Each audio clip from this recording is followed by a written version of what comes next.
പിന്നെ നമുക്കിന്ന് അമ്മൂൻ്റെ lunch box കാണാം കേട്ടോ. എന്തൊക്കെ സ്പെഷ്യൽ ഉണ്ടെന്ന് നിങ്ങളെ ഞാൻ കാണിക്കാം.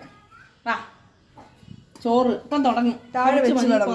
കുറച്ച് മതി മതി കറി വിളമ്പണ്ടേ. ചോറ് ഇതെല്ലാം ഒന്നും വെക്കണ്ട, കുറച്ച് മതി. ഇച്ചിരി മെഴുക്കുവരട്ടി വെച്ച് കേട്ടോ.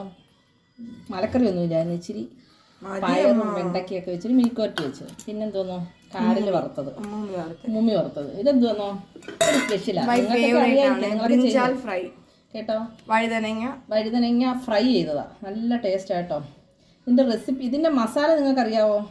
വേറെ ഒന്നുമില്ല. ഇച്ചിരി മുളക് പൊടിയും, ഇച്ചിരി കുരുമുളക് പൊടിയും, ഇച്ചിരി മഞ്ഞപ്പൊടിയും, ഇച്ചിരി വെളിച്ചെണ്ണയും, ഇച്ചിരി ഗരം മസാല, നാരങ്ങാനീര് ഇട്ട് ഫ്രൈ ചെയ്തിട്ട സാധനം കേട്ടോ. നിങ്ങൾ ഇത് ചെയ്തിട്ടുണ്ടോ? സ്പെഷ്യൽ ഐറ്റം കണ്ടോ, നിങ്ങൾക്കൊക്കെ ഇഷ്ടമാണ്. ഉള്ളി മുളക് കൂടെ ഉടച്ചത് കേട്ടോ. ഇവക്ക് ചമ്മന്തി ഒന്നും വേണ്ട. അപ്പം ഞാനെന്താ ഉള്ളി മുളകൊക്കെ ഉടച്ച് വെച്ച് നല്ല ടേസ്റ്റ് ആട്ടോ. ഇത് മാത്രം കുട്ടി ചോറിന്. നിങ്ങൾക്ക് ഇഷ്ടമാണോ ഇതൊക്കെ, ഉള്ളി മുളക് ഉടച്ചതൊക്കെ? നിങ്ങൾ ഞങ്ങളുടെ ചാനലിനെ കണ്ട് സബ്സ്ക്രൈബ് ചെയ്യണം, ലൈക്ക് ചെയ്യണം, ഷെയർ ചെയ്യണം, മാക്സിമം ഞങ്ങളെ സപ്പോർട്ട് ചെയ്യണം. ഓക്കേ.